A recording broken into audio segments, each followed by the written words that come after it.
senhor? Tem, sim, senhor! Aqui no programa Cidadão. Tem, sim, senhor! Aqui no programa Tá Ligado, Cidadão? Tem, sim, senhor! Então grita, meninada da canela fina!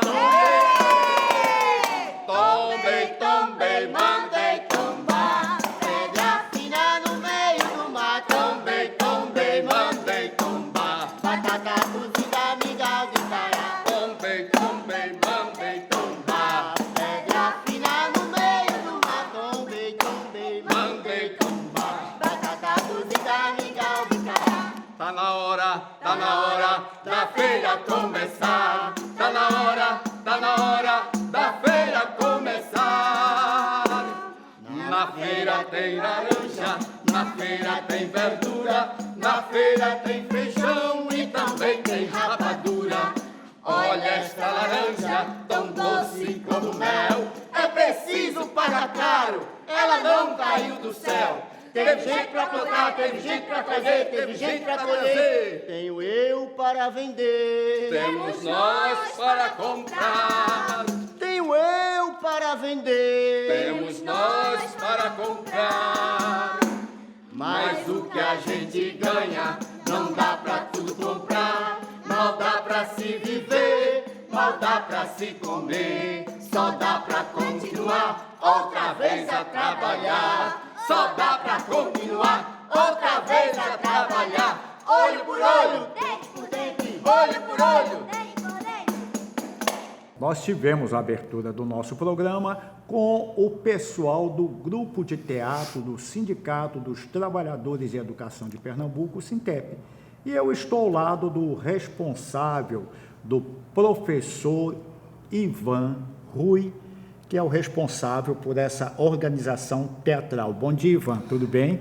Bom dia, prazer imenso estar aqui no seu programa. Muito obrigado pelo espaço para a gente debater essas questões de suma importância, né? Ok. Ivan, eu queria que você falasse a importância das artes, a importância do teatro para o desenvolvimento da educação e até o desenvolvimento de uma sociedade. Como é?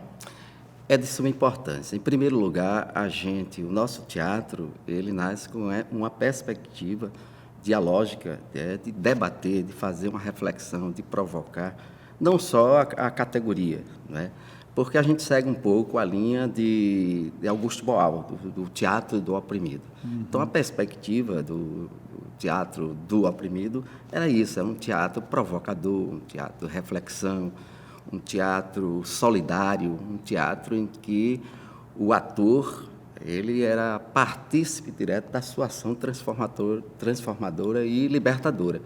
Então, quando a gente leva esse teatro provocador não só para a categoria, a gente está levando uma mensagem transformadora, uma mensagem de fundamental importância para que a categoria venha discutir as questões recorrentes dela, da categoria, e venha a se perceber, não é? E nessa percepção ela também se encontre com as suas questões. Como a educação não é uma questão exclusiva da categoria, nós estamos levando o teatro às feiras, às praças e dialogando também.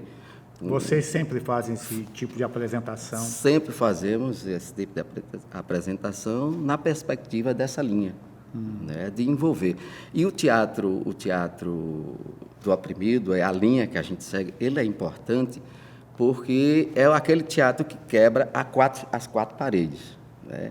Então, a gente envolve também o público. Então, o público se sente partícipe direto, não é, dessas encenações. Então, ele também se propõe ou vem participar na condição de ator. Vocês, Então, o grupo é composto por quantos atores o e grupo atrizes? é composto por 12 pessoas, não é, que são da base, são professores que são da base. Então, é muito importante. E a gente está aberto. A gente está aberto para quem quiser participar. A gente tem um próprio espaço do Sintep, o auditório do Sintep, que a gente ensaia todas as sexta-feira, às 14 horas. Vai de 14 às 17 horas. Então, a gente está lá aberto. E quem quiser, por exemplo, convidar vocês para uma participação num bairro, numa cidade do interior, como é que Nós faz? estamos à disposição. Porque só esse é o ligar nosso também com o trabalho. Sintep. Esse é o nosso trabalho, nas feiras, nas praças.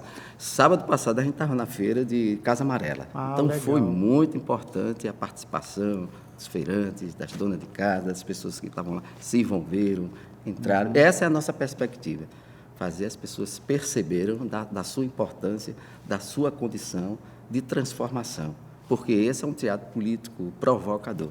Ok, Ivan. Essa é a nossa perspectiva da nossa linha. Eu lhe agradeço muito Eu a sua que agradeço participação. aqui o Um espaço. bom dia e vamos fazer mais coisas juntos. Vamos fazer. Boa essa descoberta.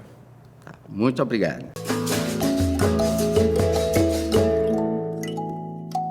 Tá ligado, cidadão? Volta já! Vocês sabem que eu dou valor a tudo que é de Pernambuco.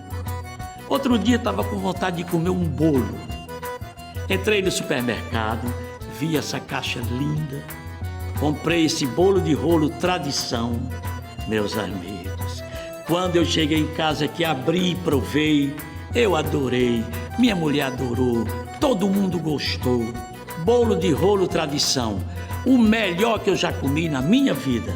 Experimente também, você vai gostar. Professor, professora, o Simpere é o sindicato de todos os trabalhadores e trabalhadoras da rede de ensino público municipal da cidade do Recife. Participe de nossas assembleias, de nossos seminários, de nossas conquistas. Venha conversar conosco. Simpere, filiado à CSP com lutas, Simpere, resistência e luta.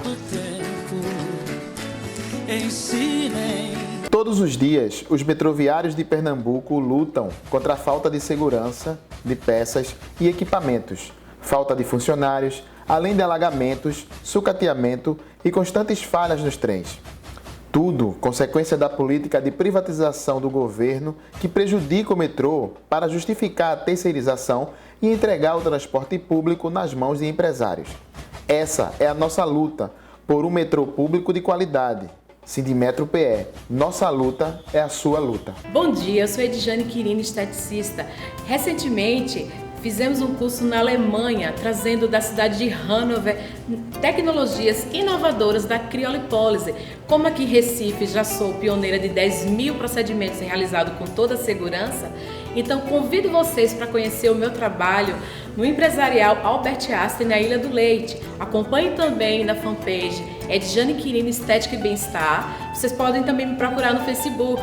Estarei à disposição para qualquer esclarecimento. Muito obrigada, tenha um bom dia.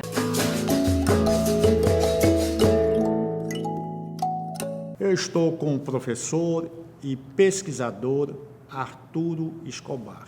O doutor Arturo vai conversar conosco sobre algo que está se expandindo muito nesse país, inclusive tem sido fábrica de votos para alguns políticos, que são as comunidades terapêuticas. Bom dia, doutor Arturo. Bom dia, Ivan. Obrigado pelo convite. É uma satisfação estar aqui no seu programa. O prazer é nosso. Eu queria que o senhor nos explicasse o que são as comunidades terapêuticas. As comunidades terapêuticas, Ivan, hoje são entidades que estão regulamentadas por uma resolução número 1 de 2015 da Secretaria Nacional de Política sobre Álcool e Outras Drogas, e são entidades sem fins lucrativos, entidades que estão sendo colocadas como possibilidades de atenção e cuidado para pessoas com problemas decorrentes de álcool e outras drogas. A questão hoje também é que existe uma infinidade de entidades desse jeito que atuam de fora dentro do que está previsto pela regulamentação da SENAD. É engraçado entender que, na história, as comunidades terapêuticas elas surgem dentro do âmbito da psiquiatria para tentar dar conta exatamente daquele modelo hospitalocêntrico, daquele modelo encerrado em si mesmo, fechado. Então, as comunidades elas passam a ser espaços mais abertos, espaços onde as pessoas elas saem dos manicômios, dos espaços fechados para uma convivência mais social e se exercitar. Quais são, além do internamento voluntário, o trabalho escravo, né, que inclusive denunciado pelo Ministério Público em algumas comunidades, quais são os maiores agravantes?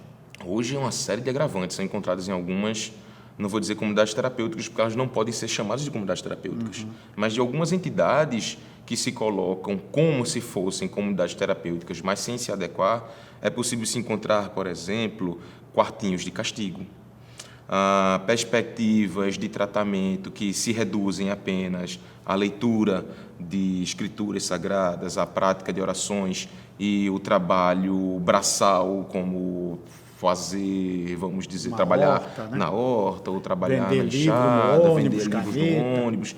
Tem uma série de práticas que elas não coadunam com aquilo que está pregoado para ser considerado como comunidade terapêutica, que é estar dentro dos princípios do SUS e dos princípios do SUAS, que são o Sistema Único de Saúde e o Sistema Único de Assistência Social.